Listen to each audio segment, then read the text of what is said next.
Je bois littéralement dans cette tasse Marvel pour faire un live d'ici. Cet homme n'a plus aucun respect, je vous le dis. Cet homme boit littéralement dans la concurrence. Il en a plus rien à foutre de rien. Le respect est mort, je vous le dis. Non, non, non, mais voilà, je préfère te le dire. J'espère que vous allez bien, messieurs, dames, pour ce live critique que certains attendaient, puisqu'on était quand même nombreux à en parler, hein, de The Flash. Bon, c'est moche. C'est moche, c'est moche, c'est moche, c'est moche pour DC, c'est moche pour le film, c'est moche tout court d'ailleurs. Hein. Quand on va parler un petit peu des effets spéciaux, c'est quand même... Putain, c'est... En 2023, sortir ça aujourd'hui, c'est quand même assez hallucinant.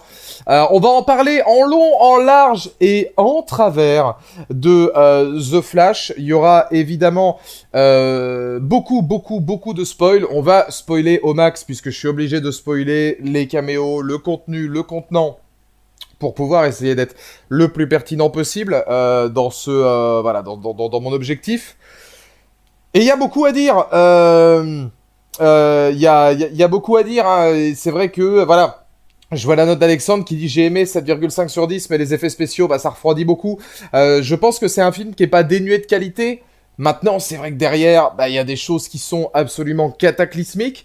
C'est un film qui prouve que DC n'a jamais réussi véritablement à savoir où est-ce qu'il voulait aller, comment il voulait le faire, comment il voulait le gérer, que ce soit même sur son reboot, sur cette fin, sur cette conclusion de l'univers un petit peu à la Snyder qui avait été tenté de mettre en place. Enfin, c'est un cas d'école un petit peu d'un aveu d'échec, hein, pour moi, The Flash. Non pas dans la qualité intrinsèque du film, mais dans ce qu'il montre, dans ce qu'il propose, et dans la fin de ce que sera cet univers d'ici, ou en tout cas cette tentative de fin avant le retour de James Gunn, parce que c'est vrai que l'un des gros problèmes aussi du film, c'est que sur la fin on sait même pas où est-ce qu'ils veulent aller, on sait même pas où est-ce qu'on est, on verra, hein, je vous remettrai effectivement tout un tas de théories sur la scène post-générique, et puis les dernières minutes du film, parce qu'on sait pas trop où est-ce qu'on met véritablement les pieds.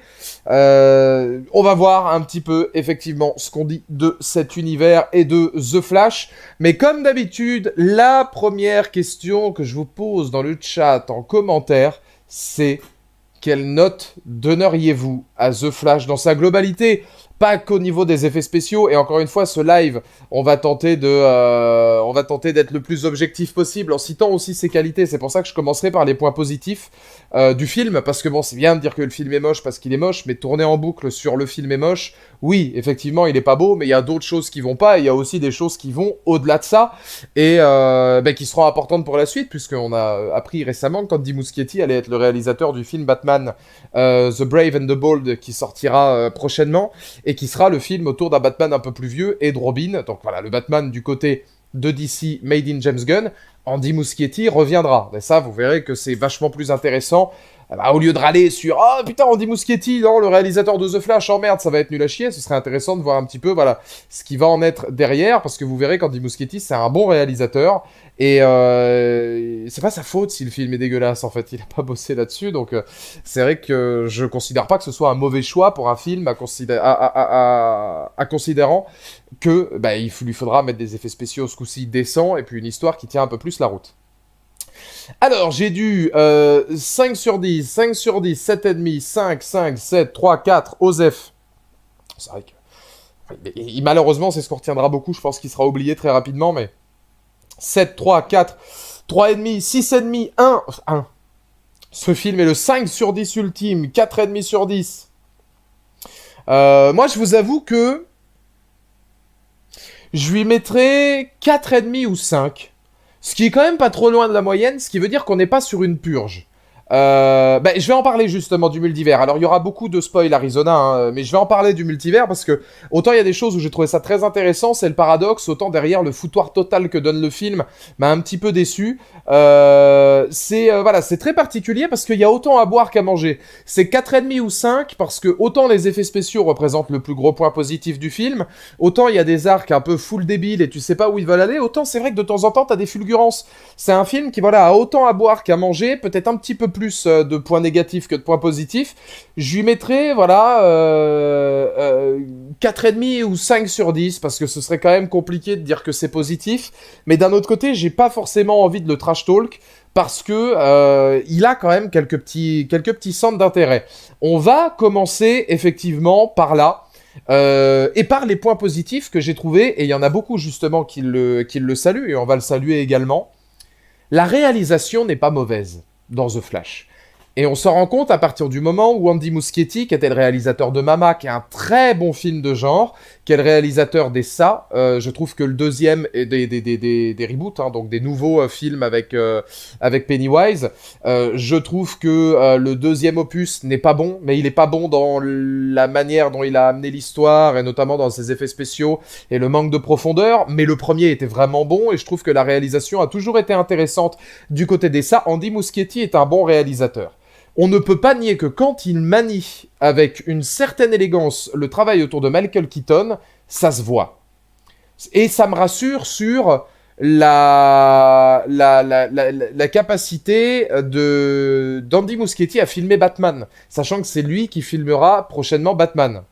Beau requin. Ah, et c'est DJ Requin. DJ Requin qui trouvera très probablement, normalement, sa place à tes côtés avec Herb Fenech pour des showcases de folie. En tout cas, on l'espère. Mais je pense que les showcases, là, d'ici 4 ou 5 jours, même du côté de chez Seb, se feront avec DJ Requin qui a déjà prévu un set calibré. Non, je te le dis, mon cœur. Non, je te le dis. Mais voilà, on est sur une réalisation qui est relativement honnête, qui a quelques fulgurances, où j'ai par exemple trouvé que la manière dont il filmait Keaton, la manière dont il filmait Batman, dont il utilisait aussi la bande originale des Batman pour sublimer un petit peu les références, la Batmobile, etc. Même toutes les séquences qu'il y a en Russie, filmées un petit peu dans cette vibe et dans cette esthétique, et j'ai trouvé dans cette réalisation un peu années 70-80, comme le faisait Tim Burton, je trouve de nuit, voilà, encore une fois, c'est full débile. Alors ça, c'est aussi le problème, mais c'est le problème du scénario, parce que je sais même pas si Andy Muschietti a réussi à dire quelque chose, mais les gars, à quel moment The Batman est filmé de jour ? Ça, c'est un truc qui m'a perturbé. Je sais pas si vous, dans le chat, vous êtes pareil, mais Batman filmé de jour, ça n'a aucun sens. Il serait temps de faire comprendre au réalisateur, et ça, Matt Reeves l'avait compris dans The Batman, en filmant Bruce Wayne de jour, mais Batman de nuit, le personnage du Bat de jour n'a aucun intérêt. Ben Affleck n'a aucun intérêt à être filmé de jour. Alors encore plus, on y reviendra ensuite, hein, sur les déguisements, les trucs, les machins, enfin, on dirait un alcoolique. Il a, Ben Affleck, son costume, c'est quand même très fort ce qu'ils ont réussi à faire dans The Flash, hein, le costume du Batfleck a l'air alcoolique. Son masque a l'air alcoolique. Enfin, c'est encore une fois l'un des gros soucis du film qui, je pense, a été bazardé, c'est-à-dire costume, effets spéciaux. C'est pas grave. On prend ce qui reste, et puis on met. On met parce que de toute façon, après, on va reboot. On n'a aucun intérêt pour ce film-là. Il sort, voilà, on hésitait à le sortir. On l'a sorti, on va le sortir tel quel. Mais c'est vrai que le visuel est absolument ignoble. Et ouais, moi, je suis assez d'accord avec Alexandre, encore une fois, avec Créature de la Nuit. C'est la vengeance, c'est l'esprit de vengeance, Batman. Même un Batman vieillissant dont on n'a plus besoin, ça ne doit pas être filmé de jour. Il a réussi à le faire, Muschietti, sur les scènes en Russie qui sont globalement de nuit, où elles sont intéressantes, où il y a cette vibe un petit peu 70-80, dans la manière de filmer, dans la manière d'amener les décors, dans la manière d'amener son manoir, enfin tu ressens un petit peu cet esprit à la Burton. J'ai trouvé que c'était l'un des gros points positifs du film, c'était la manière dont Andy Muschietti a réussi à filmer Keaton, et la manière dont le personnage de Michael Keaton a été travaillé, qui était plutôt pertinente. Et quelques coups d'éclat par-ci par-là. Tu sens qu'en fait, Andy Muschietti, c'est un réalisateur qui a dû faire avec les moyens du bord, qui a quand même admis récemment, ce qui est très, très drôle, parce que c'est vous dire à quel point je pense que même lui considère que son film est une purge.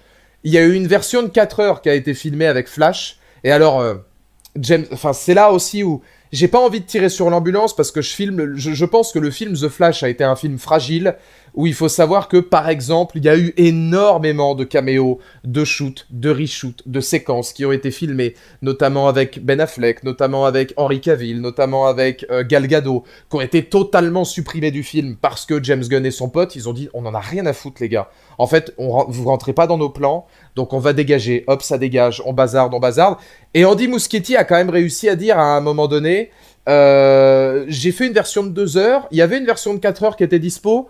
Je pense que le mieux, c'est de s'en tenir à la version de 2 heures. Et ça, c'est horrible. Enfin, t'imagines quand même quand ton réal dit, non, non, non, mais la version de 2 heures, ça ira. C'est pas grave, non, non, je pense qu'elle est meilleure que la version de 4 heures. Et je pense que effectivement, c'est dire à quel point, peut-être que lui ne croyait pas non plus en son propos non plus, bah, ni en son film en règle générale, parce que il en ressort quand même un film, on y reviendra, hein, hyper brouillon, très incohérent, il y a beaucoup de choses qui ne riment pas à grand-chose. On peut se satisfaire que le Zack Snyder, la Snyder Cut soit canon, mais enfin c'est vrai que d'un autre côté, ça c'est très réducteur. Mais pourtant, je trouve que la réalisation n'est pas à plaindre. Et je trouve que c'est peut-être même l'un des points positifs parce qu'on sent qu'il a essayé de faire avec les moyens du bord. Il y a une autre chose que j'ai plutôt trouvé très intéressante, mais ça c'est mon côté cinéphile qui parle, en tout cas amoureux du cinéma, c'est la manière dans l'écriture, parce que là on va parler vraiment de la narration. J'ai trouvé très intelligent la manière dont ils ont réussi à narrer le twist des univers. Michael J. Fox et Eric Stoltz dans Retour vers le futur, j'ai trouvé ça très très très malin. Parce que à un moment, il a fait le Yes Man involontaire. Alors c'est pas un Yes Man du tout pour moi, Andy Muschietti. C'est un vrai bon réalisateur qui a montré qu'il était capable de... Je pense que... En fait là, le film a été bazardé, il a pas eu grand chose à dire. Il a mis sa petite touche de temps en temps, par-ci par-là, en montrant qu'il était capable de sur certains moments. Est-ce qu'il a voulu faire plus? Je sais pas. Est-ce qu'on lui a donné les moyens de faire plus? J'en sais rien. Est-ce qu'à un moment donné, il a beaucoup shooté? Et si même lui nous dit, s'il y a 1h30 de moins, c'est pas grave, autant se contenter de la version de 2h20, ça prouve qu'il il avait peut-être pas grand intérêt dans le budget. Et puis il faut voir hein, que si James Gunn comment dire, si même James Gunn et ceci et cela ont fracassé le film en mode ouais non mais vous inquiétez pas, on va mettre des caméos mais vous rentrez plus dans nos plans. Imaginez la tête d'un Muschietti quoi. Bah en vrai Anto pour le coup je défends même pas le film. C'est juste j'ai pas envie de tirer sur l'ambulance, c'est pas pour le défendre, je trouve qu'il y a 3-4 points relativement sympathiques et qui sont objectivement mérités d'être dits. Je défends un peu plus Muschietti parce que je me dis comment tu veux toi en tant que réalisateur croire en un projet sachant que le projet tu le vois charcuté et que à un moment donné même les gars qui sont là chez DC maintenant, c'est-à-dire James Gunn et son pote se disent bah en vrai mec, on a 14 000 caméos. Non mais dégagez-les tous. En fait, ça rentre plus dans nos plans, donc niquez vos mères. C'est compliqué, je pense, pour un réalisateur de prendre conscience en un projet et apprécier un projet si tu vois mec que d'ici on a rien à foutre. Et c'est terrible en fait. C'est terrible parce que tu te dis The Flash a été sorti. On le voit encore plus avec toute la promo autour de Tom Cruise qui a jamais rien dit publiquement. C'est simplement qu'on a entendu les patrons de Warner, les trucs, les machins, dire qu'apparemment il a appelé Muschietti pour l'encenser pendant un quart d'heure. On sait pas si c'est vrai à l'heure actuelle hein, que Tom Cruise a appelé les gars en disant les mecs ce film est extraordinaire. Mais tu vois que s'il y a juste ça en fait qu'ils ont mis à gogo dans les médias en disant venez voir notre film, c'est le meilleur d'ici qui est jamais sorti, lol. Juste lol, comment vous pouvez dire ça? C'était déjà vous tirer une balle dans le pied. Mais à partir de ce moment-là, je me dis, bon, comment tu veux à un moment donné, tu vois, alors que la promotion est pourrie, que à part les soi-disant dires de Tom Cruise, personne ne disait que le film était bon, que tu vois, que c'était hyper compliqué. Là, tu te dis, bah ouais, en tant que réalisateur, tu peux pas te permettre en fait de considérer que ton film, tu vas lui donner de l'intérêt. Alors de temps en temps, tu t'as deux trois coups d'éclat, mais enfin ça s'arrête là.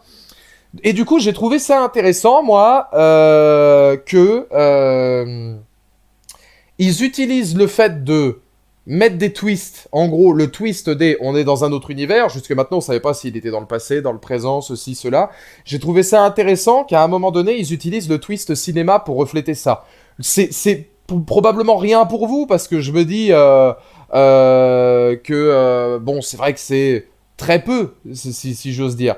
Mais le fait de dire hey, Retour vers le futur avec Eric Stoltz, mais non, c'est Michael J. Fox, mais non, tu déconnes, Michael J. Fox, c'est Footloose, etc. À partir de ce moment-là, on comprend qu'on est dans un autre univers, etc., qu'il a breaké l'espace-temps. J'ai trouvé qu'en tant que référence cinéphile, c'était très malin. Surtout que derrière, quand il va voir Keaton, il t'explique le multivers. Et là, je suis notamment d'accord avec Pierre Richard qui dit le film a de très bonnes idées comparé à Ant-Man Quantumania. Je trouve que de manière de gérer le multivers, c'est vachement plus intelligent et bien écrit dans l'explication. Je dis pas dans le constat final, mais je trouve que dans l'explication et dans la manière d'amener le multivers, j'ai trouvé que The Flash était vachement plus malin que ce qu'a fait le MCU jusque maintenant. C'est après où je suis un petit peu plus sceptique, parce que je trouve qu'en fait, ils savent plus où ils vont. Et ça, on peut en parler tout de suite, justement, parce que je parlais voilà, du multivers, du fait de l'amener de manière cinématographique, avec quelques petites références, et avec, voilà, Keaton qui t'explique notamment que si tu changes un truc dans le passé, tu vas non seulement changer le futur, mais aussi le passé du passé. Voilà, c'est des petites choses qui te permettent de faire comprendre pourquoi c'est dangereux à ce point-là, et qui nous emmènent sur la fin de, une boîte de tomates, en fait, ça peut changer ta vie. Le seul problème, c'est que ils ne savent pas où ils vont derrière ça. Je trouve que les caméos sont sans intérêt, à part peut-être pour les anciens qui sont contents de revoir Christopher Reeve et voilà, la petite anecdote avec Nicolas Cage. Mais encore faut-il, à un moment donné, que Nicolas Cage soit réel, parce que là, c'est des effets spéciaux de Nicolas Cage, c'est dégueulasse à regarder. Donc tu perds forcément, en fait, en kiff, quoi. D'ailleurs, je vois Nicolas Cage, je me dis cool, en fait, je vois des effets spéciaux de Nicolas Cage. Déjà, je redescends vite. Christopher Reeve, c'est plutôt intéressant, mais voilà, on voit qu'il y a aussi beaucoup de caméos qui ont été retirés des reshoots. C'était le Joker, notamment, de l'époque des Batman de la série télé des années 60-70. Tous les caméos qu'il a mis, Andy Muschietti, c'est que pour les cinquantenaires, les gars. Mais pourquoi? Parce que tous les caméos possibles et imaginables qu'on aurait pu mettre maintenant, personne n'a voulu venir, à mon avis, dans The Flash. Qu'est-ce que tu veux qu'à un moment donné, Christian Bale arrive là-dedans? Enfin, je veux dire, non merci.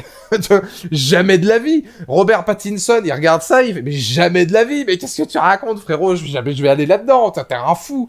Donc voilà. Maintenant, après, je pense que ça peut être intéressant pour ceux qui ont, voilà, ce côté un peu nostalgique. C'est vrai qu'en soi, voilà, le côté les mondes qui s'entrechoquent parce que t'as changé l'espace-temps, qui amène justement à un antagoniste imprévu qui est le Flash, le coéquipier de The Flash, l'autre version de Flash du multivers. J'ai trouvé ça malin, et j'ai trouvé aussi intéressant, et plutôt bien vu, même si derrière c'est le bordel, que là, les gentils perdent. Parce que Avengers Infinity War est sympa, mais quand tu sais que derrière tu reset et que Endgame ils sont tous gentils, ça retire un petit peu en saveur quand même derrière, parce qu'ils survivent tous à 2 ou 3 près à la fin.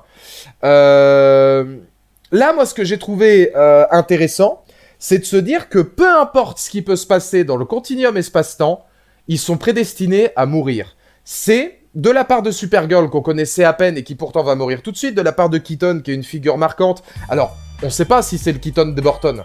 C'est ça aussi qui est un peu dommage, je trouve, dans le film, c'est que ça manque un petit peu d'impact. Parce que quand on regarde le film, à aucun moment on sait si c'est le Batman de Burton. Ça peut être un dérivé du Batman de Burton, parce qu'à aucun moment il parle de ce qui lui est arrivé avant dans les films. Ça aurait été bien une ref ou deux, comme dans No Way Home. Tu vois, enfin, No Way Home, en termes de multivers, c'est nul à chier. Mais ça aurait été intéressant d'avoir un petit quelque chose, donc on sait même pas si c'est vraiment le Keaton de Burton, ou si c'est le Keaton d'un multivers comme ça. Mais ce que j'ai trouvé intéressant, c'est que là, les gentils perdent. Et que Flash, il s'en rend compte, on peut pas les sauver. Je pourrais pas sauver tes parents. Je pourrais pas te sauver toi. Je pourrais pas sauver Keaton, parce que plus on arrive dans le temps, plus ils meurent et ils se font rosser la tronche. Et moi, je trouve que c'est intéressant d'enfin gérer un point de vue où on ne peut pas sauver tout le monde. Et pire, on ne peut pas sauver tous les mondes. Il faut un sacrifice d'un monde pour sauver celui c'était de Cage et de Christopher Reeves qui rentraient en coalition à ce moment-là. C'est vrai que dans l'aspect du multivers, j'ai trouvé ça relativement intéressant. Et merci beaucoup Alexandre pour le don, ça fait plaisir. Merci beaucoup. Le traitement des parents de Barry est plutôt bon. Le traitement, j'en reviendrai après sur la partie Ezra Miller, parce que Ezra Miller est une sombre merde et ça me fait chier de dire que j'ai trouvé son jeu plutôt bon et le travail du personnage plutôt bon. Parce que je vous cache pas que pendant le film, en fait, de temps en temps, il était bon et j'avais des esquisses de sourire parce qu'il jouait plutôt bien.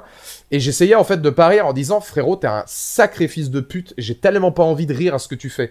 Genre j'étais vraiment tellement, tu sais, ce mec, Ezra Miller, je ne comprends pas qu'il soit encore au cinéma. Je comprends pas qu'il ait encore la possibilité de faire des films, quand il y en a qui ont été blacklistés pour 100 fois moins, et parfois même à non juste titre, et lui il est encore là, et c'est extraordinaire, lui il est encore là, et on sait pas pourquoi, alors que c'est vraiment un connard terminé, mais dans tous les domaines, enfin lui c'est vrai que c'est un mec très particulier quoi, et malgré tout, oui je trouve que son écriture vis-à-vis de son personnage est plutôt intéressante, je trouve que quand ils sont tous les deux, pareil c'est le problème des effets spéciaux, mais quand ils sont tous les deux c'est plutôt intéressant la manière dont ils vont s'auto-manœuvrer. Le problème, c'est que t'as un film qui pourrait te dire... Et alors là, je vais prendre un exemple que m'avait donné Yaya. Le Mediavore a réussi à le faire. Pour tous ceux qui connaissent Seb, évidemment, mais... Le Mediavore, il y a 2 ou 3 ans, il a fait des vidéos où il s'était déguisé en Père Noël. Il avait réussi à poser sa caméra, à se filmer lui, et se filmer en Père Noël, et faire interagir les personnages. Si Mediavore réussit à le faire en se déguisant en Père Noël avec 0 €, et c'était très bien fait... C'était vraiment, franchement, c'était bien foutu comment il l'a fait. Vous allez me dire à un moment donné que avec la thune qu'ils ont, Warner, ils sont pas capables en fait de shooter 2 fois la scène avec 2 Ezra Miller. Parce que ça m'a totalement sorti du truc de voir un Ezra Miller et voir les CGI d'Ezra Miller qui lui répondent. C'était tellement relou, je me dis putain le film est tellement feignant, vos effets spéciaux sont tellement dégueulasses que vous êtes obligé de faire ça en plus, alors que pourtant, il y a une bonne alchimie entre vos deux personnages, c'est hyper dommage. Mais voilà, c'est vrai que ça fait partie du côté du multivers que j'ai bien apprécié, le fait que voilà, tu ne peux pas sauver tous les mondes. Par contre, bah sinon pour le reste, le multivers, c'est le bordel. Parce que, il y a combien de théories possibles sur le final ? Pour tous ceux qui ne l'ont pas vu, je vous réexplique. Hein, le final, en fait, il pense avoir sauvé son daron en revenant chez lui, qui était en prison, et il se rend compte qu'en fait, à la place de Ben Affleck, on a George Clooney, de Batman et Robin. Ce qui est évidemment le meilleur Batman jamais sorti, forcément. Hein. C'est vrai que James Gunn, il s'est dit, hey, je vais retirer Henry Cavill et Ben Affleck, je vous ai prévu un truc qui est 100 fois mieux, c'est George Clooney. Bah oui, parce qu'il y a que lui qui pouvait revenir pour essayer de se sauver un petit peu de son truc. Puis c'est miraculeux pour George Clooney. Tu vas de se dire, putain les mecs, j'ai rejoué Bruce Wayne. Genre ils m'ont fait rejouer Bruce Wayne, c'est extraordinaire. Mais tu te dis, bon, ils arrivent là-dedans. Donc en fait, t'as plusieurs options. Tu te dis, soit il est dans un autre univers. Et donc du coup, il a repéré le George Clooney. Et alors, il est dans l'univers de George Clooney, dans l'univers de Batman et Robin. C'est le George Clooney de Une nuit en enfer. Ah bah, c'est le George Clooney de George Clooney, oui, c'est Nespresso, c'est tous les films qu'il a fait, Monuments Men, enfin, George Clooney, le pacificateur, enfin, il a une carrière extraordinaire. Mais oui, c'est le véritable George Clooney qui est là et qui prend la place de Ben Affleck. Donc, option 1, soit à un moment donné, tu te dis, il est dans l'univers de Ben Affleck. Ce qui veut dire qu'en changeant une boîte de tomates, il est pas revenu dans son univers à lui, il pensait, mais non. Et donc, du coup, il est dans l'univers de Clooney. Soit deuxième cas de figure, eh bah, c'est pas le George Clooney de Batman et Robin, mais en changeant le pot de tomate, il a changé la configuration des Batman, ce qui fait que du coup, bah, Ben Affleck n'a jamais existé, et du coup, c'est George Clooney. Donc, configuration numéro 2. Et configuration numéro 3, scène post-générique où on revoit Aquaman, où ils se connaissent tous les deux. Où est-ce que t'es, mec ? Où est-ce que t'es ? Est-ce que c'est le Arthur du monde dans lequel t'es actuellement que t'as réussi à retrouver ? Est-ce que finalement t'as réussi à revenir dans ta réalité après et tu lui racontes tout ce qui s'est passé ? Mais dans ce cas-là, est-ce que ça veut dire que toi, tu ne seras plus dans les films de James Gunn parce que t'as retrouvé ton monde et on s'arrête là et dans ce cas-là, le reboot est mauvais parce que on comprend rien ? Ou alors est-ce que ça veut dire que toi et Aquaman, vous aurez des suites dans votre univers, mais en même temps, du coup, vous avez pas reboot puisque t'as réussi à le retrouver, c'est pas cohérent ? Ou alors, à un moment donné, t'es dans l'univers de George Clooney et George Clooney sera le prochain Batman, mais le Arthur, bah t'as réussi à le retrouver, c'est le même. Tu ne piges rien ce qui va se passer après. Tu ne piges que dalle. La scène post-générique, en plus, c'est un affront total pour le personnage d'Aquaman. Et t'es là, tu fais putain, mais vous étiez censé reboot, vous aviez un seul truc à faire, les mecs. C'était que ce soit clair, net et précis. Vous l'emmenez dans un autre univers. Moi, j'étais convaincu pendant le film, je sais pas s'il y en a dans le chat qui pensaient la même chose, j'étais convaincu qu'Ezra Miller allait mourir, et qu'en fait, lui, il allait retourner dans son monde, et qu'on allait être avec son alter ego, et qu'on allait rester dans ce monde-là, et que ce monde-là allait être le nouveau monde dans lequel on allait être avec James Gunn. Et qu'on aurait peut-être Keaton qui ferait un Old Batman pendant un temps. Même pas. Si j'ai bien compris, il y a 3 Batman dans Flash. Ouais, il y en a même plusieurs, parce qu'à un moment donné, ils se tournent autour des planètes, et puis tu vois pas mal de Batman différents, mais oui, techniquement, oui. Mais ça veut dire le retour des Bat-tétons et de la Bat-card quand tu veux acheter Poison Ivy. Je ne pars jamais sans elle. T'imagines ? Non, ça se trouve, ça c'est juste un caméo comme ça, puisque la scène post-générique pourrait nous faire croire qu'il a réussi à revenir dans sa réalité et qu'au final, George Clooney, c'est juste un caméo de plus. Et puis qu'il a réussi à revenir après. Mais quid du coup des personnages ? Ça reboote rien, en fait, si à la fin, bah tu vois Ezra Miller et Aquaman et tu te dis, bon bah ils sont dans leur réalité. En fait, c'est juste un saut dans le multivers. Mais où est-ce qu'on va arriver par la suite ? Donc ils se sont embrouillés, mais alors, dans un truc où pourtant ils avaient réussi à être relativement clairs tout le film, avec des références relativement intelligentes, et alors là, c'est le gros problème, quoi, c'est que tu regardes et tu te dis, putain, mais finalement, il n'y a rien à sauver. Il n'y a rien à sauver parce que tout votre final, il a gâché l'ensemble du truc. Le fait qu'effectivement, les mondes peuvent pas survivre, même le fait que, franchement, son alter ego Flash, ce soit lui l'antagoniste principal, j'ai trouvé ça plutôt malin, je l'avais pas trop vu venir. C'est quand il a commencé à avoir des cicatrices de partout, puis des épées, des machins comme ça et tout. Mais faut savoir que Michael Shannon, par exemple, a dit qu'il avait trouvé l'expérience dégueulasse. Euh, il a clairement dit que en gros, revenir dans The Flash, ça l'avait fait chier. Parce que lui, ce qui l'intéresse, c'est une performance d'acteur. Qu'il y en avait une dans Man of Steel, parce qu'il y avait un vrai personnage qui avait un propos intéressant, mais que là, il avait rien à raconter, puis qu'il avait juste l'impression d'être là parce qu'il fallait reprendre le rôle. Alors si même Michael Shannon vous dit, non, franchement, en fait, le film, c'est nul, bah oui, c'est qu'en termes d'écriture, c'est pas terrible, parce que pareil, Zod, c'est zéro. C'est zéro. Enfin, je veux dire, il est inutile. Il est là, en fait, on se rend compte que c'est une menace qu'on peut pas affronter, mais il est inutile. Supergirl, j'en vois beaucoup qui disent que c'est super, etc., qu'elle a vachement bien joué. Alors oui, l'actrice est plutôt performante en Supergirl, c'est pas mal, mais je veux dire, t'as pas de temps de parole, t'as pas d'évolution, t'as pas de traitement narratif, t'as rien. L'acteur qui joue Zod, il démonte le film. Ah oui, oui, bah il le démonte. Oui, en gros, il dit qu'il a pris aucun plaisir parce que pour lui, bah, il n'y a pas de perf d'acteur. Mais c'est normal. Enfin, je veux dire, il y a une différence quand même entre être un peu un yes acteur, tu vois, et puis se dire, bon, bah, je vais prendre ce film-là, et puis je vais potentiellement jouer un peu dedans, je vais prendre le chèque, et puis j'en ai un peu rien à foutre. Pour beaucoup de ceux qui vont chez Marvel par rapport à d'habitude. Il y a les acteurs, je sais pas si madame est toujours dans le chat, mais style Robert Downey Jr., qui eux ont porté littéralement tout Marvel sur leurs épaules, et qui, bah, à un moment donné, ont eu une véritable écriture, et dans ce cas-là, on se dit, ok, ça leur tient à cœur. Michael Shannon, c'était ça dans Man of Steel, ça lui tenait à cœur, c'était intéressant. Par contre, derrière, bah là, on lui donne un truc, et Robert Downey Jr. l'a dit. Il l'a dit, là, il y a pas longtemps, et en plus, c'est que j'ai pensé à toi, si t'es toujours dans le chat, mon cœur, parce qu'il l'a dit sur le... Robert Downey Jr. en a parlé récemment dans une interview, chez le mec qui fait les interviews du UFC. Il y a un chauve qui fait... Il y a beaucoup de chauves à l'UFC. Mais c'est celui qui fait les interviews d'après-match en général et qui a aussi un show... comment dire, un show radio, un talk show, etc. Et il a interviewé Robert Downey Jr. en disant « Mais tu penses pas qu'en fait ce serait bien que tu reviennes parce que le MCU un jour aura besoin de toi et tout ?» Et en fait, bah, Robert Downey Jr. a dit « Bah non, j'ai pas envie. » C'est bon, genre j'ai eu ce que je voulais, je pense que c'est très bien, autant s'arrêter là-dessus. Je pense que Michael Shannon, s'il devait choisir, bon là il est revenu peut-être parce qu'on lui avait promis Monts et Merveilles, il a vu le résultat, il a fait bah non, en fait je suis juste revenu pour faire de la merde, donc ça servait à rien quoi. Joe Rogan, voilà c'est ça, ouais. Et je remercie Mathieu pour me l'avoir dit, et surtout pas Soul First, parce que Soul First, vous savez, c'est un petit peu mon frère ennemi, je ne peux pas le supporter.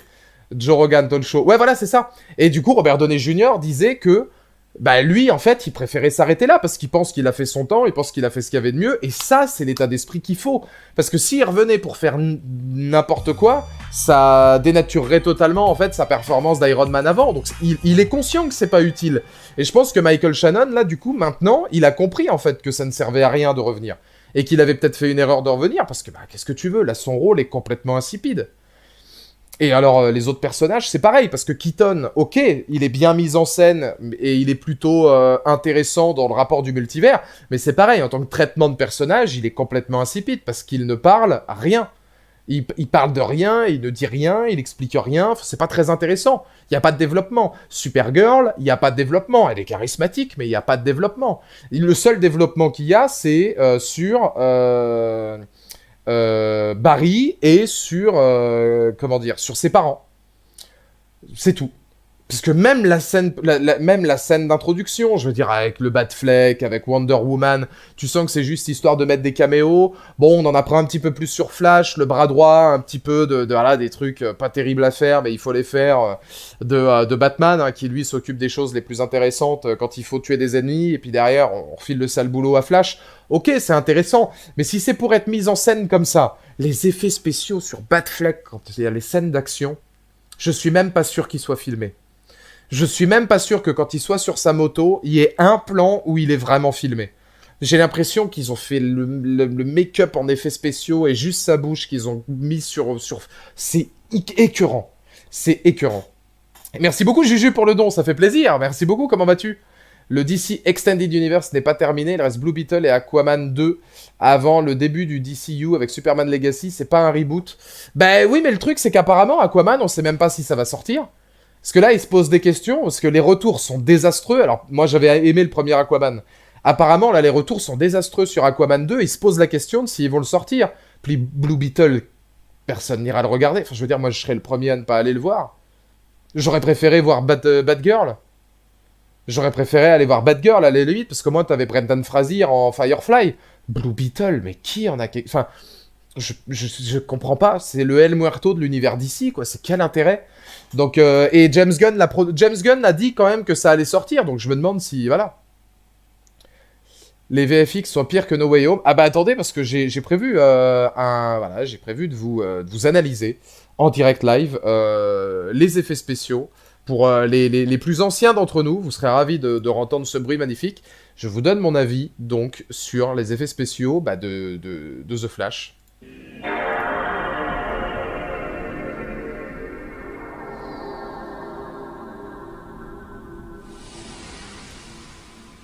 Voilà. Vous avez donc mon avis sur les effets spéciaux de The Flash. Une prouesse extraordinaire hein, pour être sorti en 2005. Des effets spéciaux saisissants, dignes d'un jeu PlayStation 2.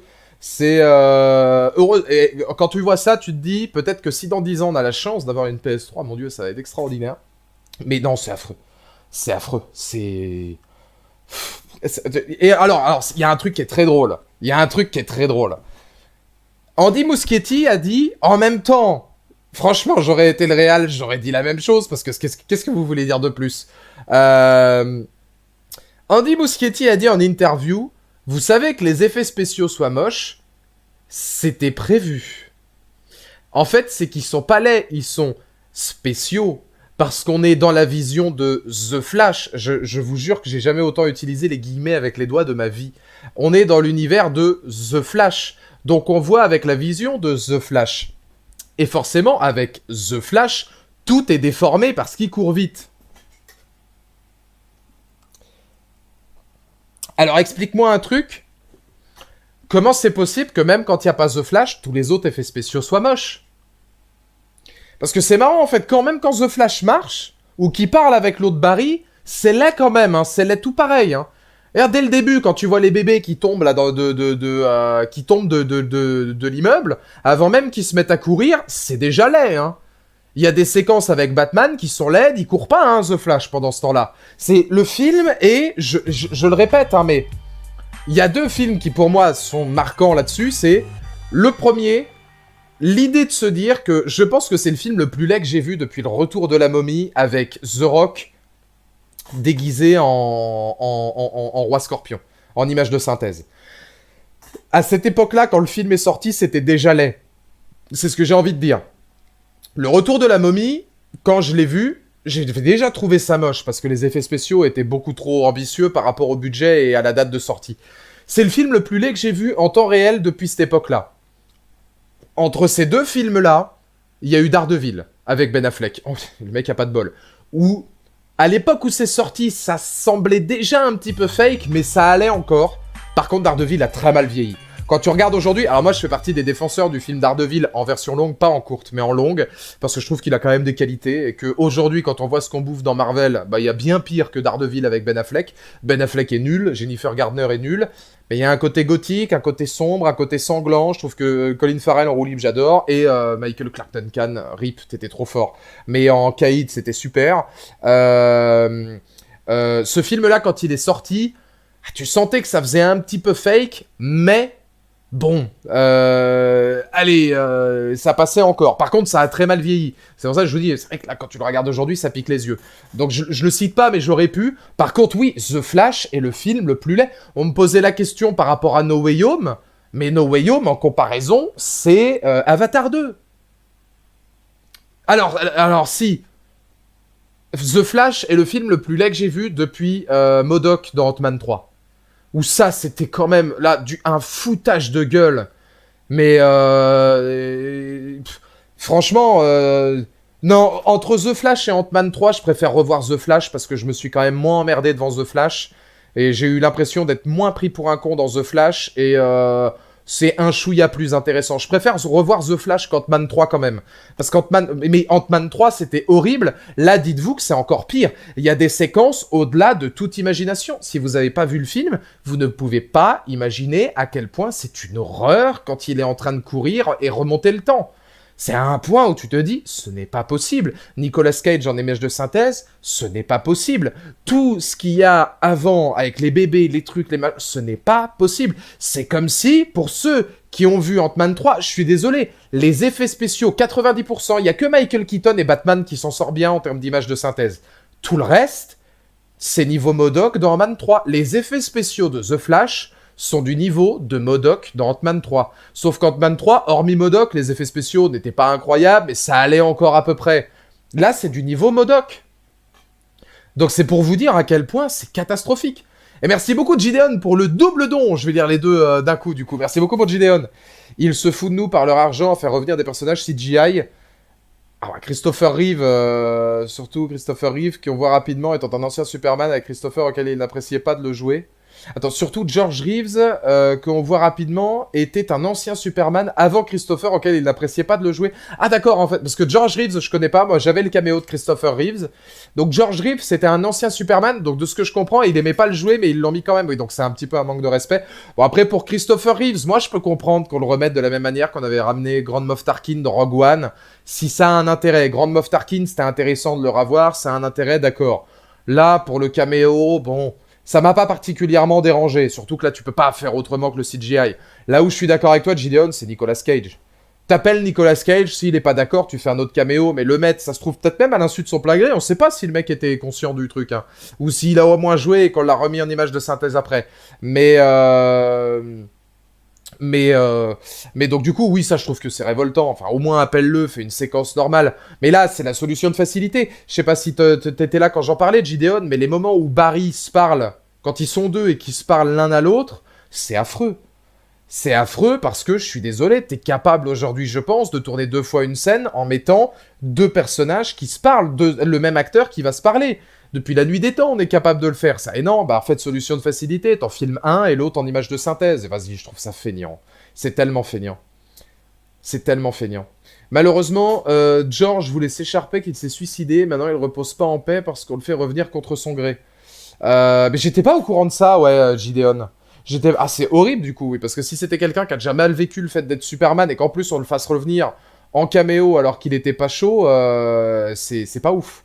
C'est pas ouf. Ouais, c'est vrai que du coup, c'est très moyen, Gideon. Mais merci pour la petite anecdote, parce que pour le coup, je l'avais pas du tout, donc j'apprends des choses. Mais ouais, ça, c'est vrai que j'y avais pas pensé, et c'est quand même... Ouais, c'est... Ça fait partie des nombreuses choses qui vont pas dans The Flash. Et merci beaucoup, Alexandre, pour le don, et merci encore, Elias, pour le don. Vous êtes hyper généreux ce soir, merci beaucoup. Quand tu regardes les derniers films de super-héros, bah, c'est les one-shots The Batman et Joker, sinon nul. Alors, j'ai beaucoup aimé Les Gardiens 3, quand même. Les Gardiens de la Galaxie volume 3, je l'ai trouvé extraordinaire. Mais parce que, voilà, c'est James Gunn qui dit au revoir à des personnages qu'il aime bien, c'est l'émotion, c'est un film intelligent, bien écrit, bien narré, avec des effets spéciaux tout à fait corrects. Donc, ouais, hormis Les Gardiens de la Galaxie, mais j'en parlais hier d'ailleurs, bah avec le Lucas qui est dans le chat, on en parlait parce que j'avais vu 2 gars de la salle de sport, bah dont un, hier à la Maison Blanche, pas celle des États-Unis au cas où, parce que je me disais, putain, le mec, il était à Washington hier, il est revenu, c'est bien le décalage horaire. Mais on est allé dans un petit bar hier, et j'ai retrouvé un pote un cinéphile, un pote de la salle, et un autre qui avait joué dans mon docu en figurant sur John Berntal. Et on en parlait, parce que c'est des gros fans, et on était d'accord là-dessus, hein, c'est des gros fans de cet univers. Bah oui, ce qui se fait là maintenant, ce qui est très paradoxal, c'est qu'ils tentent des choses. Que ce soit Marvel ou DC, on peut pas leur reprocher de tenter des trucs. Le problème, c'est que c'est toujours loupé, quoi. À part, et c'est justement là que je leur ai conseillé de voir notamment Werewolf by Night, qu'ils avaient pas vu, mais que j'ai trouvé très réussi dans le genre. Je trouve que Les Éternels est une des propositions les plus intéressantes qu'on ait vues. Mais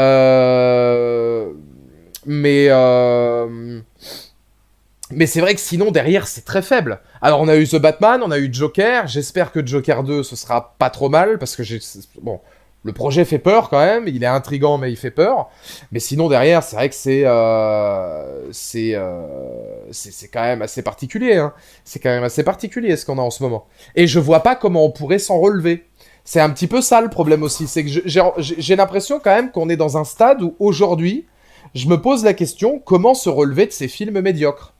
Qu'est-ce qu'il faut faire pour qu'aujourd'hui on réussisse à se relever de ces films-là qui sont quand même vraiment pas très intéressants, quoi? Il y a un vrai problème vis-à-vis de DC et Marvel, et je suis pas sûr qu'avec James Gunn, ce soit mieux. Je pense que James Gunn, c'était très bien avec Les Gardiens, mais s'il met cette patte-là sur tous les films, on va vite en overdose. Donc faudra voir. Faudra voir. Beaucoup de questions quand même qui se posent hein, quand on regarde The Flash.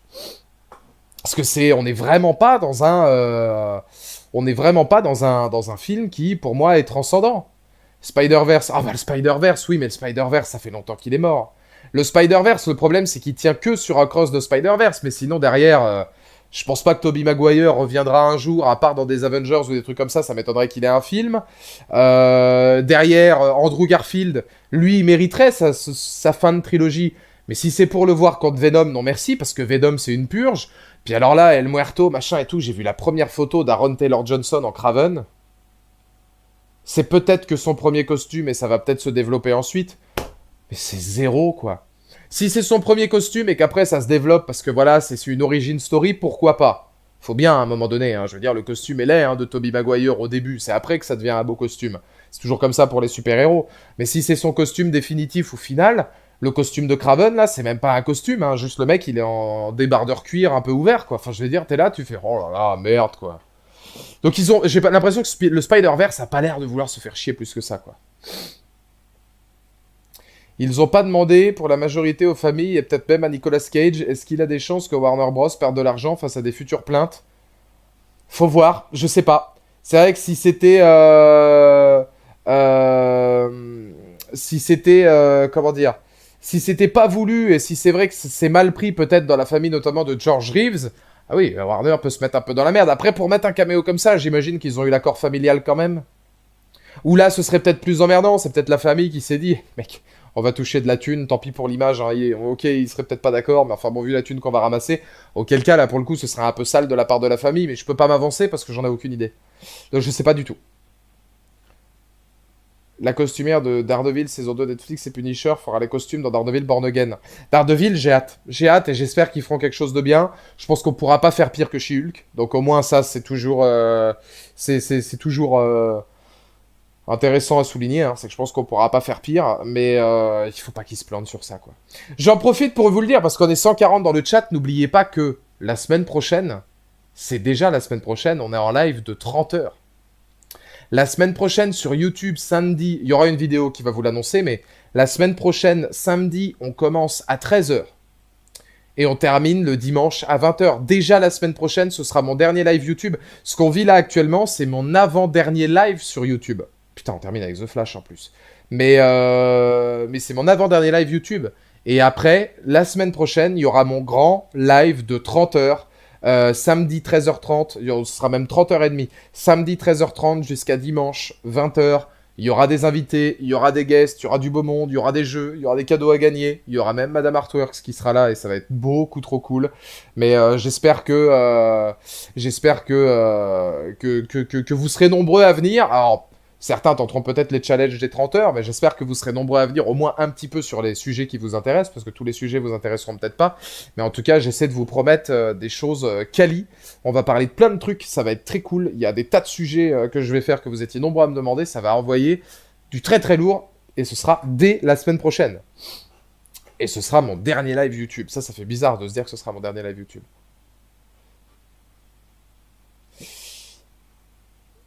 Personne ne viendra, je te le dis. Tu vas faire ça tout seul. Il n'y aura pas de beau monde.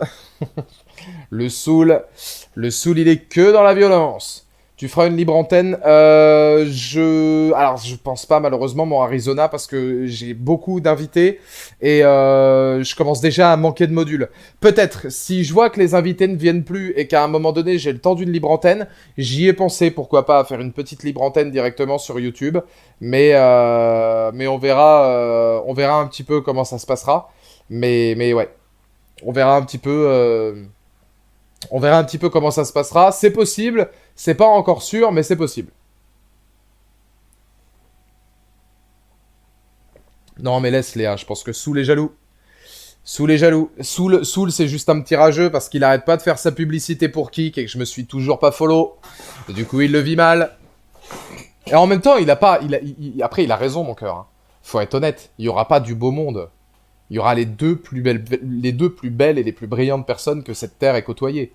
Donc, je veux dire, à un moment donné, voilà, bon, c'est compliqué, tu vois.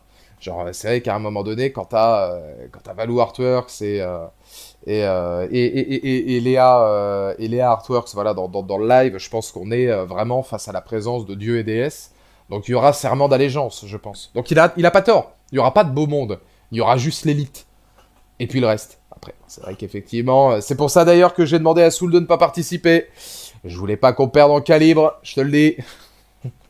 C'est comment Ferdinand Calibre? Il y a pas un personnage Soul dans Kemar qui s'appelle comme ça, c'est Ferdinand Calibre? Je m'en souviens plus. J'ai un doute sur le prénom. Il me semble qu'il y a Ferdinand Calibre.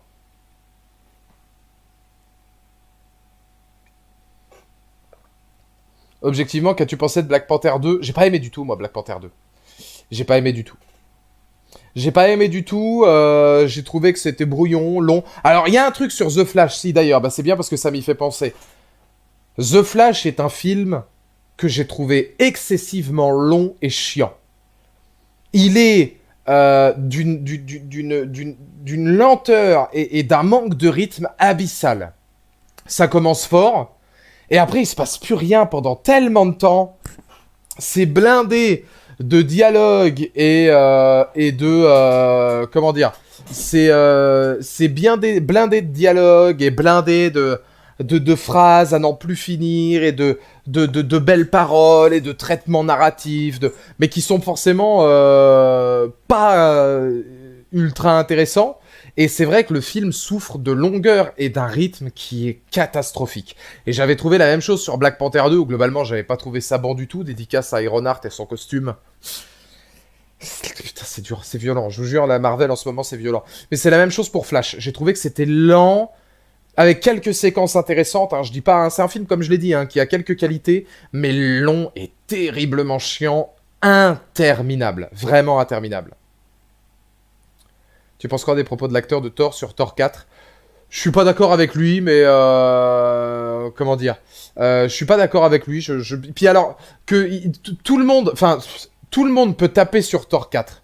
On pourrait même me dire que Kevin Feige a trouvé le film à chier et que littéralement tout le casting trouve que c'est le pire film de l'histoire de Marvel. Je continuerai à l'aimer parce que je pars du principe que Danny Boyle il a pas aimé la plage. Ça n'empêche pas que moi j'adore la plage. David Fincher, il a pas aimé Alien 3, ils veulent plus en entendre parler de ces films-là, ça n'empêche pas que j'adore Alien 3. Moi, j'aime beaucoup Thor 4, clairement, rien ne m'empêchera d'aimer Thor 4. Alors, Chris Hemsworth, il y a beaucoup de choses qui ont été dites par Chris Hemsworth, où à un moment donné, ça a été un peu déformé sur les réseaux sociaux pour encore plus taper sur le film. Il a jamais dit que le film était mauvais, il a dit qu'ils avaient peut-être pris trop de plaisir dessus, qu'ils s'étaient peut-être trop marrés dessus pendant le tournage, les trucs et tout, et que ça donnait un côté un peu trop drôle dans le film, et qu'il fallait revenir sur un projet un peu plus intéressant par la suite, et sur le fait que bah, le prochain, il aimerait que ce soit surprenant et que ça sorte de ce qu'il a déjà fait, voilà, c'est tout à fait respectable. Si lui, il préfère à un moment donné faire des films qui sont différents de ce qu'on a déjà vu, tant mieux, hein, parce que c'est le plus intéressant.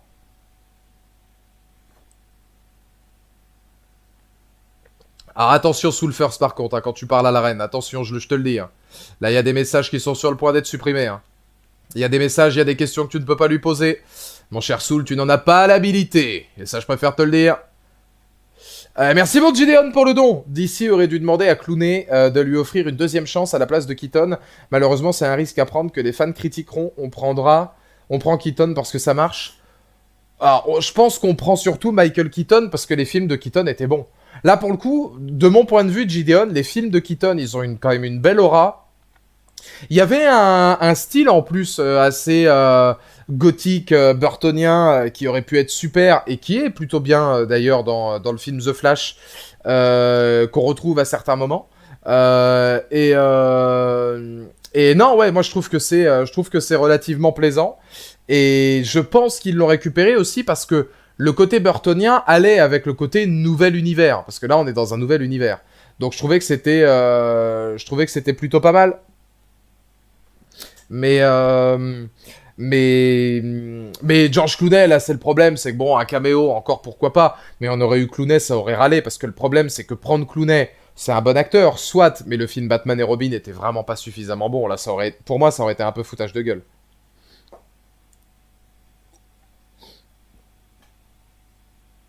J'ai tous les droits car Papy est en coma éthylique, acteur dans le pauvre Papy. Oui, c'est vrai que si Papy est pas là, à mon avis, c'est qu'il a dû avoir une soirée très arrosée. Et par très arrosée, je le dis très tranquillement, à mon avis, ça a dû s'enfiler un cubi en plan séquence. Et peut-être pas qu'un seul. Non, non, non, non, mais... Non, non, mais je te le dis. Non, non, mais à la limite, 3 cubis. À la limite, sur un pourcentage, on est sur un gros pourcentage de cubis. Oui, j'adore Keaton, et je suis d'accord que Clooney est le pire Batman, mais il était destiné à être un bon Batman. Bah, c'est... Oui. Après, le film, j'ai plus trop les références hein, de Batman et Robin, mais c'est vrai que... potentiellement, le film a été complètement ravagé. Hein. Il y avait une esthétique et un côté un peu décalé qui était un peu proche de Burton sur le film de Kilmer, que je trouvais pas trop mal. La direction aurait pu être plaisante, mais alors ils se sont totalement perdus ensuite avec Batman et Robin. C'est ni fait ni à faire. Après, c'est un film, je prends beaucoup de plaisir à le regarder parce qu'il est cultissime dans sa bêtise, hein, Batman et Robin. Mais c'est violent quand même. Hein.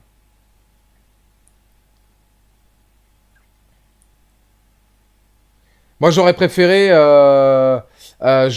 qu'ils reprennent Val Kilmer à la rigueur. Mais vraiment, pour ce que ça a donné sur le film ensuite. J'aime bien la continuité. Moi, j'aime pas trop quand on change les acteurs déjà de base. Tu en penses quoi de Tom Cruise et Stephen King qui classent The Flash de chef-d'œuvre? Je. Mais Stephen King, il est pas. J'allais dire une connerie, mais Stephen King, il est pas à moitié aveugle. Ça pourrait s'expliquer.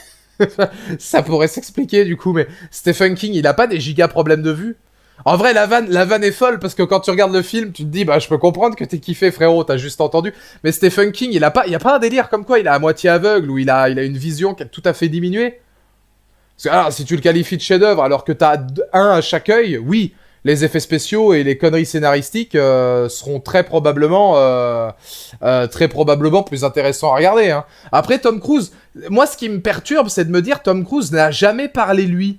En fait, on sait juste que Tom Cruise, il s'est vu filer une copie, apparemment, il a aimé, apparemment, et qu'il a appelé les gars de la Warner et Muschietti, apparemment, pour leur dire pendant un quart d'heure que c'était bon, apparemment.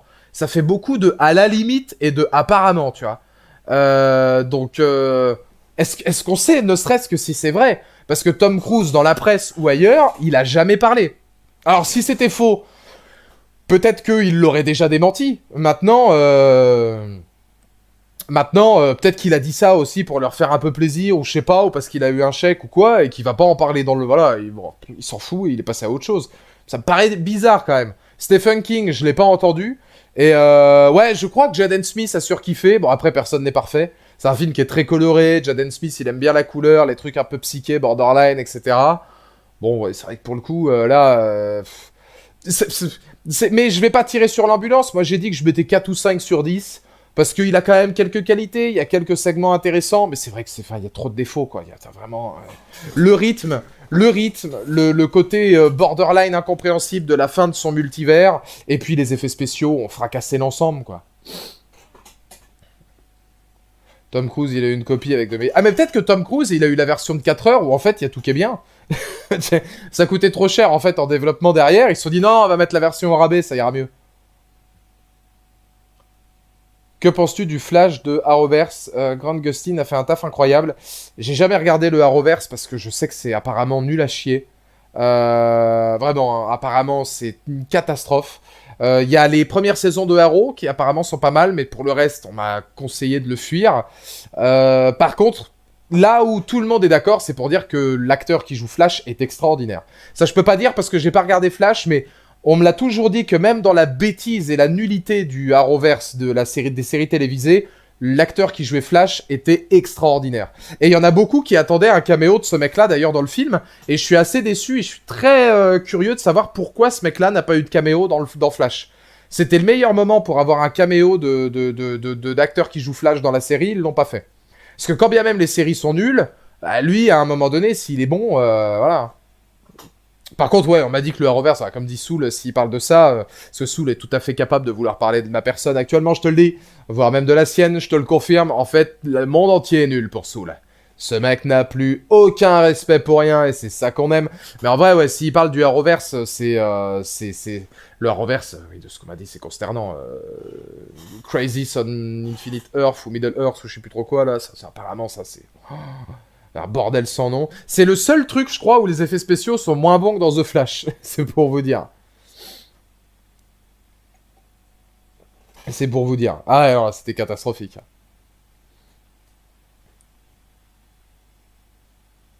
Il y a eu le caméo de Jay Garrick de la série Flash à la fin.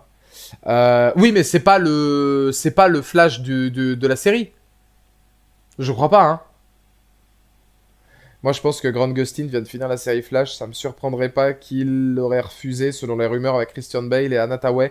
Il y avait des rumeurs qui voyaient Christian Bale et Anna Thaoué aussi dans le revenir dans The Flash. Mais ça, en vrai, heureusement, c'est la même chose que je dis. Bon, je vais provoquer probablement une potentielle cause de rupture encore, parce que c'est peut-être dans toutes les choses dont on parle et dans le fait qu'on soit d'accord sur tout, il y a un truc où Madame Arthur et moi on n'est pas d'accord du tout. Je me demande si elle sait déjà de quoi je vais parler, mais c'est le supérieur Iron Man. Où moi j'aurais adoré voir Tom Cruise en Iron Man, en supérieur Iron Man, parce que c'est pas Robert Downey Jr., donc c'est pas Iron Man, c'était pas grave. Maintenant, d'un autre côté, quand je vois en fait la bêtise de Doctor Strange 2 dans son multivers, parce que je pense que j'ai pas aimé du tout. J'ai bien aimé la réal et Sam Raimi et le côté horrifique, mais le multivers, en termes d'écriture, je l'ai trouvé feignant et vraiment mauvais, quoi. Genre, ils sont cons comme des huîtres là-dedans, les conseils des 4 des mecs, des génies, là, je sais plus comment ils s'appellent, les mecs trop malins, là, avec Xavier et tout, là, enfin, qui sont full teubés. Si on avait eu Tom Cruise là-dedans, ça m'aurait tellement cassé les noix parce qu'en fait son caméo il aurait été dans un film mauvais et en fait quand tu vois leur destin, j'aurais été en mode tout ça pour ça, non j'aurais voulu mourir. Donc finalement, j'étais plutôt content que Tom Cruise n'y soit pas parce que au moins t'échappes au pire parce que je trouvais vraiment pas ça bon de la manière dont ils ont géré le multivers. Bah là c'est un peu pareil avec Christian Bale. Parce que vous imaginez, pour tous les gens qui ont vu The Flash là dans le chat, vous imaginez Christian Bale? Franchement. Alors, il y a peut-être... Imaginez Christian Bale à la place de... comment Imaginez Christian Bale à la place de George Clooney. Vous vous seriez dit quoi? Ouah, super, trop bien, le retour de... Ok, vous vous seriez dit ça 15 secondes. Mais après, vous auriez validé dans un film de cette ampleur-là, en mode... ouais, mais attends... un peu chaud, quand même, hein. Genre, bon... ok, ton film, il a 2-3 qualités pas trop mal, mais... Parce que... Même avec Christian Bale, on n'aurait pas compris la suite. On n'aurait pas compris le multivers par la suite. Allez, bonne soirée. Je suis plus, je suis plus dispo le week-end prochain. Désolé, il va falloir que tu trouves quelqu'un d'autre. Jamais de la vie, parce que trouver quelqu'un d'autre, ça voudrait dire trouver quelqu'un d'autre que toi, et mon destin, il est au tien pour toujours. Donc c'est impossible, mon cœur. Tu es la femme de ma vie. C'est très bien rattrapé. Je pense qu'il y a eu un giga sourire. Parce que c'était très spontané, je pense qu'il y a eu un giga sourire. Non, c'était très mignon. Non, j'avoue que j'ai trouvé ça très mignon. Mais non, ouais, moi, je pense que finalement, il a échappé au pire, quoi, parce que ça aurait pas été très intéressant. Ouais, trop haut calibre. Il est trop haut calibre pour ça, tu peux plus. Puis enfin bon, je pense qu'il a pas voulu, parce qu'il a peut-être pas voulu s'emmerder là-dedans. Puis Christian Bale, c'est un acteur qui aime bien les performances d'acteur, qui s'essaye dans tout un tas de choses. Donc à un moment donné, je le vois pas revenir dans ce genre de projet. Il a incarné Gore parce que je pense qu'il y croyait dans Thor 4. Mais sinon, derrière, quand tu vois les autres films qu'il fait, c'est largement différent. En fait, je pense que lui, il a passé le cap de ces trucs-là de super-héros et tout. C'est bon, il a fait 3 films, merci, au revoir, Batman, c'est bon, quoi. Je le vois pas du tout revenir un jour. De toute façon, si je me rappelle bien, Christian Bale avait dit il y a quelques années que je suis passé à autre chose. Peu importe la somme ou l'argent, je ne reviendrai pas, ça m'étonne pas. Ah oui, oui, non, moi non plus. Non, oui, je pense que vraiment, lui, il a passé le cap, et tant mieux, ça veut dire qu'il y a des acteurs dont le porte-monnaie, voilà, n'est pas une fin en soi, quoi. Le Flash de la série 90 est un Flash de la Terre 90 dans le Arrowverse. C'est bien un Flash. Le Flash de la série 90 est un Flash de la Terre 90 dans le Arrowverse. C'est bien un Flash. Oui, d'accord, mais enfin, c'est pas le personnage principal de la série Flash qui fait le caméo. Genre le Flash de la série Flash, quoi. Je crois pas, hein. Puisque là, on est dans la série Arrowverse, c'est pas dans les années 90. Tom Cruise, c'est en Iron Man, pas Batman. Eh ben c'est ce que j'ai dit, non? Oh, j'ai peut-être confondu. Enfin, Tom Cruise, oui, en Iron Man, oui. J'ai peut-être dit Batman, j'ai peut-être dit une connerie, mais... Penses-tu que Sacha, c'est la Supergirl du film, sera récupérée pour le reboot? On sait pas, en fait, parce que la fin, elle est complètement teubée. Genre, la fin, tu comprends pas ce qu'ils veulent faire. Tu sais que, techniquement, elle est morte parce que leur planète est morte et elle est aux mains de Zod, mais qu'est-ce qu'ils vont en faire par la suite? Est-ce que cette Terre, on va la revoir? Est-ce qu'il y a une autre version de elle en Supergirl qu'on pourra récupérer derrière? C'est un véritable gloubi-boulga, si vous voulez, donc... Donc ouais, non, ils ont voulu faire, comme qui dirait, genre un pot pourri, et finalement, bah, il porte bien son nom.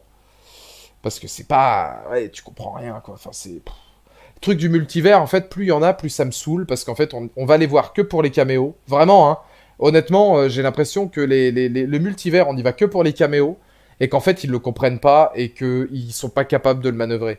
Regarde No Way Home, mais... Quand on te dit en plot de départ que c'est les gens qui connaissent l'identité de Spider-Man et ou qui sont morts des mains de Spider-Man qui sont arrivés sur Terre, t'en as la moitié, ils sont encore vivants, et t'as toute l'autre moitié, ils sont même pas...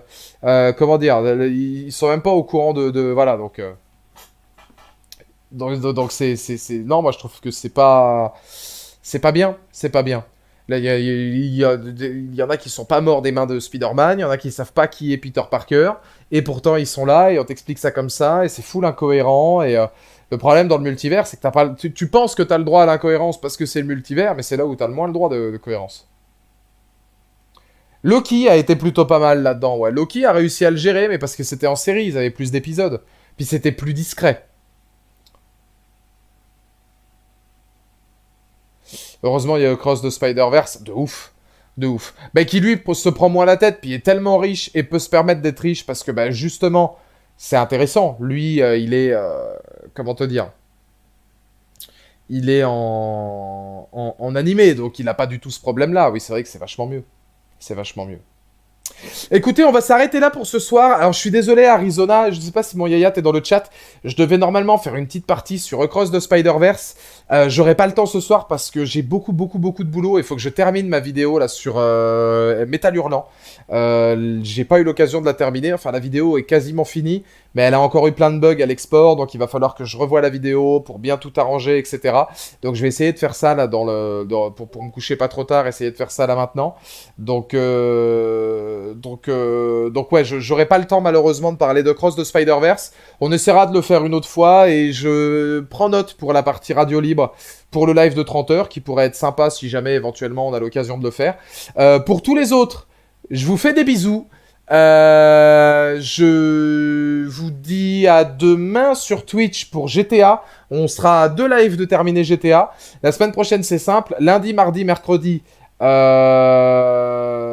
On sera en live lundi, mardi sur GTA et mercredi, ce sera un live probablement musical et où on fera un petit bilan de la saison, là, de la première partie de l'année sur Twitch. Un grand talk.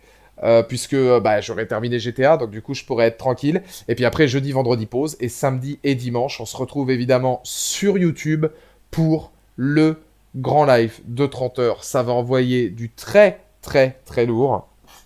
Je vous fais des bisous et je vous dis à la prochaine pour de nouvelles aventures. Des bisous!